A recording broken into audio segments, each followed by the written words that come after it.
Ito ang aking pangako, pag-ibig na di maglalaho. To be patient, to be kind and to be true, to love and to be loved by you.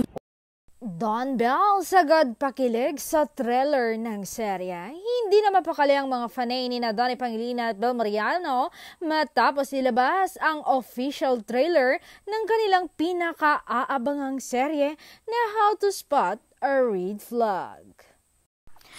Ang seryeng ito ay mapapanood nga sa View, streaming app sa Pilipinas simula sa November 25, kaya naman marami na ang super excited sa nasabing trailer. Ipinakita na ang ilang eksena na siguradong magpapakilig at magpapatawa sa mga manonood. Bukod kina Donnie at Belle, ipinakalala rin ang kanilang mga co-stars na sina Benji Paras, Jameson Blake, Isneer, Mylene Dizon, Angel Aquino at marami pang iba. Talagang kabog ang all-star cast na ito.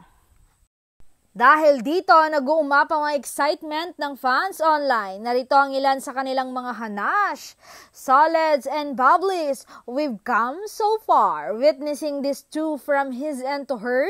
Love is colorblind and an inconvenient love. Can't buy me love, and now we are in the red flag era. Basta excited ako sa story pag na-overwhelm ako sa nakita na blanco ang utak ko. Haha, excited is an understatement of how I feel right now. Bukod sa trailer, nagpakilig pa ang Don Bell sa kanilang Funky Town Dance Challenge na ibinahagi nila sa isang Instagram reel bilang parte ng promo ng serye. Hindi tuloy mapigilan ng fans na mas lalo pang ma-hype sa nalalapit na pag-air nito. Base sa mga ipinakita, mukhang maraming plot twists at kilig moments ang dapat abangan. Patuloy ang Don Bell sa pagbibigay ng world-class entertainment na sinasabayan ng mga fans sa bawat hakbang. Kaya't markahan na ang kalendaryo. Sa November 25 na nga ang serye. Ready na ba kayong kiligin, tumawa at ma-thrill?